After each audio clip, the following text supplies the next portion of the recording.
Welcome again, my friends, to the story of Mu, and we're now on part 3. It begins with Feathered Trumpet, one who proclaims himself as a gifted leader. Keymyu, her grandmother, Laughing Wolf, and Steady Turtle were all greeted by the bird of many colors with a trumpeting call. They followed it into the jungle as Wolf and Turtle cut away the heavy underbrush. There they found pools of clear water and plants with colorful flowers, berries, and other edible things. It was not long before they met others who had wandered into this jungle. Many spoke the traditional tongue of Mu from the mainland. Only a few knew how to communicate through thoughts. When Keymyu and her grandmother kept quiet most of the time, the other people thought of them as backward, and thus did not mind when the old woman and child chose to live outside the community in a private dwelling. Laughing Wolf and Steady Turtle did most of the hunting, trading, and communicating for them. Therefore, no one really knew the names of this strange old woman and young girl who never spoke. Many stars thought it wise to keep her granddaughter separate from those who were beginning to follow the one who called himself Feathered Trumpet. That was the name many had first given the multicolored bird that led them to the crystal pools. Since the people held this bird in reverence for leading them to food and water, the one who had ordained himself as leader decided to take the name of Feathered Trumpet for himself. If truth were told, most of the people let Feathered Trumpet take over because they were afraid of him. He had a temper that thundered loudly and suddenly like a rainstorm, and he was a better hunter and more skilled with a knife than most of them. So to challenge Feathered Trumpet would have meant a certain death to the challenger. Keymyu felt that Feathered Trumpet's ways were against the ancient teachings she had learned during the dream state on the journey across the great water. Her grandmother said into her thoughts, "Better to be invisible like the wind than crushed like an ant." So she only told her grandmother about the ancient teachings and let the other people learn what they needed to learn by following the self-appointed one. According to the ancient ways, a natural leader was never self-appointed. To do so meant false pride, a quality which a natural leader should not have. It was the people who chose the leader by observing who would do the highest good for all involved. A natural leader would express ideas to guide the people rather than force them to do anything. A natural leader used his skills in hunting, reasoning, and creating things so that all gained from them. He would not accumulate wealth, status, or possessions unto himself, but would make sure a natural balance and harmony came about in dividing the food, clothing, tools, chores, and so forth. When a certain project was needed to be done, which was the good for the whole community, the people gladly participated because a good leader praised, encouraged, and honored all for their unique way of contributing. Feathered Trumpet seemed to lead with the opposite approach. He ordered things to be done with threats of punishment if they were not done. Thus, when he commanded that a large pile of rock and dirt be built, which would eventually tower above the forest, the people begrudgingly did the task. He would say, "It will allow us to be closer to the sky and maker of all things." But the people really knew that he was building it to keep a lookout for any enemy who might want to take away his possessions or leadership. Each day, Feathered Trumpet would take food or precious items and place them at the top of the great mound as an offering to the Creator. By doing so, he told the people, this would keep them safe and protected. However, when the rainy season came, an unknown sickness began killing the people. The people would argue, if you have the powers you say you have, then you should be able to stop this sickness. But more and more people began to die every day. Feathered Trumpet was at a loss in knowing what to do. All he could think of was, we need a great sacrifice to Maker of all things. So he told the people, I will go and pray and fast and come back with an answer. After 3 days and 3 nights of prayer and fasting, Feathered Trumpet still had no answer. However, while wandering back to the village, he caught sight of someone walking in a direction where he knew there was no path. I wonder where that person is going, he thought. Keymyu was on her daily journey to where she had hidden the sacred feathers. She would pray with them and surround them with a smoke of burning sweetgrass as she asked for protection for her family and for Wolf and Turtle. Feathered Trumpet could not see clearly what she was taking from behind a rock because her body blocked his view. After this young girl had left the area, he went to the rock where she had been and moved it to one side.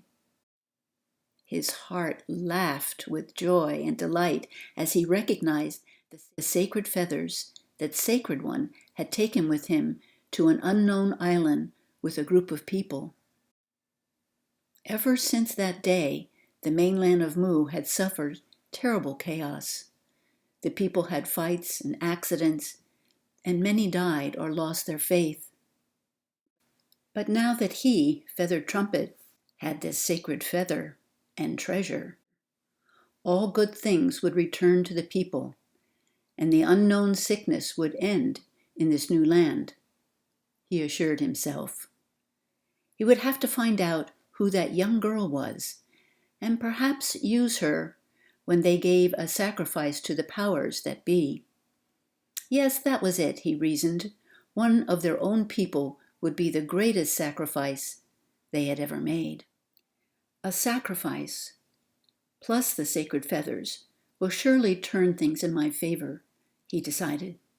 Besides, since the young girl is probably the only one who knows about the feathers, then she must be eliminated so that all believe that the feathers came to him during the 3 days of fasting and praying. Only for a moment did he wonder how this young girl got the sacred feathers, and then dismissed the thought, reasoning that she probably had no idea what she had. How would a young girl know of such things? And if Sacred One were still alive, he would have the feathers himself. Wait until I show these to Raven, he thought.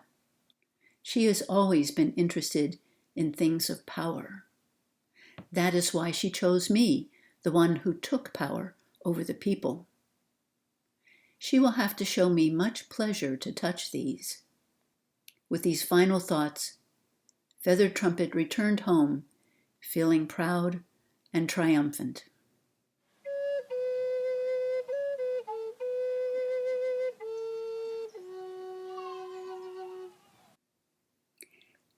And now we come to Raven.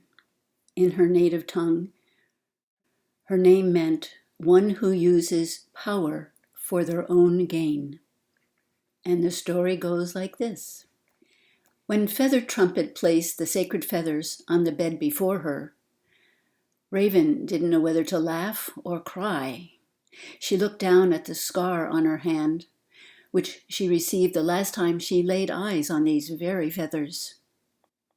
Her thoughts went back to a time when Sacred One had danced with both her and Sparkling Water at the summer feast. It had been rumored that Sacred One would choose to teach 2 people who had shown the natural ability for healing. Raven knew that both she and Sparkling Water had helped people who came to them with ailments. This was well known in the village. At the end of the feast, the Sacred One asked both Raven and Sparkling Water to come to his cave for teaching. Raven agreed to go, but went not for the teachings. She went to beguile the Sacred One into moments of pleasure. She was well skilled in capturing men's hearts, who would then possessively do anything in order to keep her. All day she tried to take Sacred One's mind off the teachings. She could learn that all later, she thought to herself. But all her efforts failed, and she left in a huff at sundown. The next day, Raven followed Sparkling Water to the cave. This one knows nothing of pleasure, Raven thought. She is a woman with a girl's innocence. Everyone knows that she's been seeing Sunwalker for over 6 moons, and they do not even touch each other. Surely, this one will not gain Sacred One's favor. The following day, Sacred One visited the place where women washed clothing. He placed the feathers between Raven and Sparkling Water. "Let us see who the feathers choose," Sacred One said. Sparkling Water moved back away from the sacred feathers. She did not understand. Had the Sacred One not said that these feathers should never be on the ground, and that if anyone touched them, other than a rightful heir, that they would bring harm to not only that person but their family? Raven laughed at what she interpreted as Sparkling Water's cowardice. "I'm not afraid of these feathers," she said. "I'm a healer with great power myself, and therefore would be a natural heir to hold these and use them." But as she reached her hand down to pick the feathers up, a circle of fire surrounded them and burnt Raven's hand. She quickly withdrew her hand and covered it with the garment she had been washing. "The feathers have chosen," said Sacred One, as he picked them up and took Sparkling Water by the hand, leading her away. All Raven knew after that was that Sparkling Water had spent the evening with Sacred One, and within a few days, Sparkling Water and Sunwalker were wed, to everyone's surprise. Shortly thereafter, the Sacred One and a group of people disappeared from the mainland of Mu. There were so many islands around the mainland that it would have taken 10 times 10 full cycles of the moon to find them. Raven also knew Feathered Trumpet during this time, but he was called Led by the Storms in those days. Who would have imagined that this young man with a stormy disposition would one day command the people? And that's exactly what he did, she thought. He commanded the people to do things. He did not lead them, nor did they follow of their own free will. How different he was from Sacred One. But none of this matters, she reasoned. I will eventually win the people's trust over by my abilities to heal and see people's fear. As well, they are becoming dependent on the potion I have created, which is drunk at every meal. It is this very potion which has dulled the minds so that Feathered Trumpet can rule over them. She glanced down again at the scar on her hand and the sacred feathers before her. She was not sure she wanted to touch these feathers right now. She needed time to prepare. So she simply replied to Feathered Trumpet by saying, "I am hungry. Let's go and eat." And she walked out of the dwelling. This action confused Feathered Trumpet. But then he reasoned how clever this woman is to pretend that she's not interested in these powerful feathers. He called a guard and told him to go and get the young girl who lived in the only dwelling outside the village. She was going to be honored as part of a great ceremony which would bring health back to the people. But the guard knew the real intention of gathering this girl, for he had overheard Raven and Feathered Trumpet talking about a human sacrifice being needed to appease the powers that be. He himself had never heard of a human sacrifice before, but who was he to understand the power of magic? So he did as he was told and went to get the young girl who never spoke.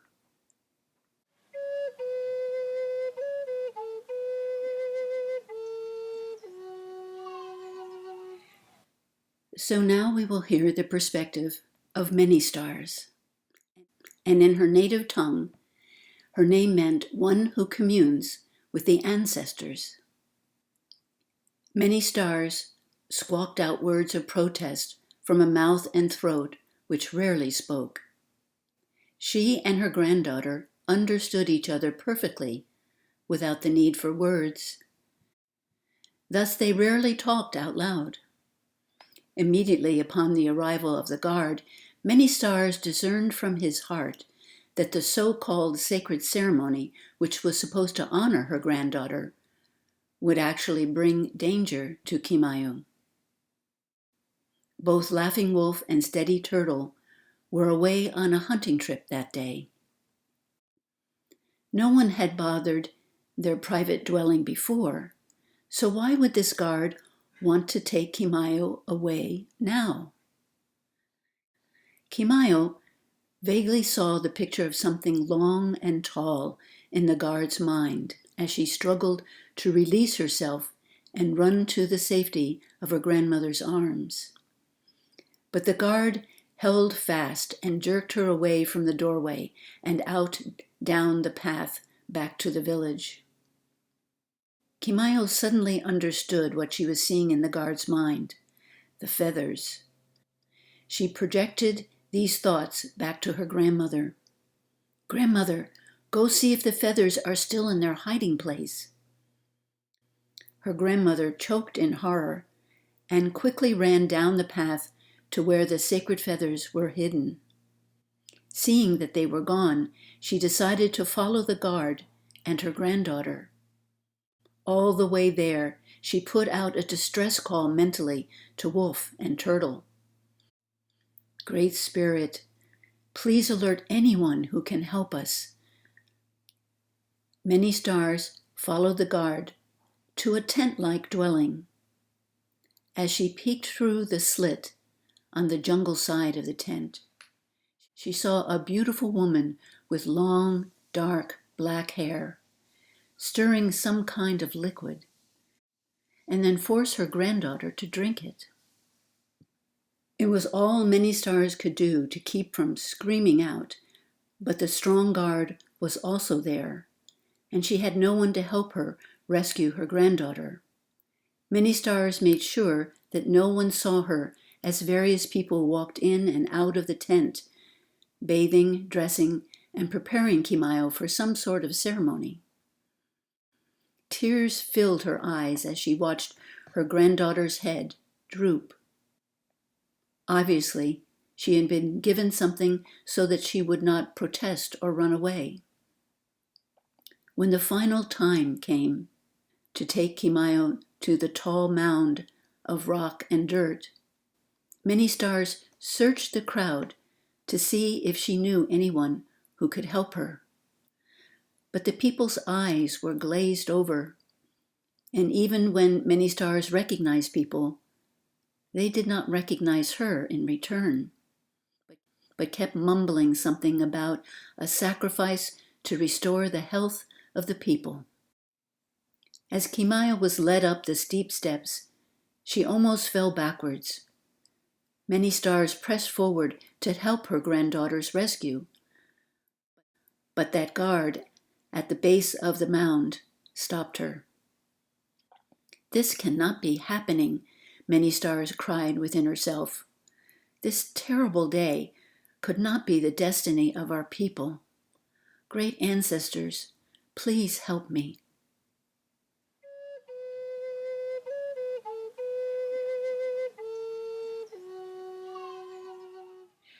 So in part 3, we've gained some more pieces of the puzzle. We've been able to see how Feathered Trumpet sees life, how Raven sees life, and finally how Keymyu's grandmother, Many Stars, sees life. She's called upon the ancestors to help them rescue the feathers and help her people and her family. So in part 4, we will continue with Many Stars' perspective, and we will find out if Keymyu is rescued or not. We will also learn what secrets Many Stars reveals about her family's past and how was Sacred One involved.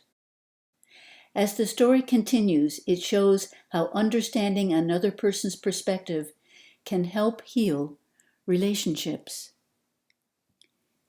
So we hope you continue into part 4 about this story of Mu.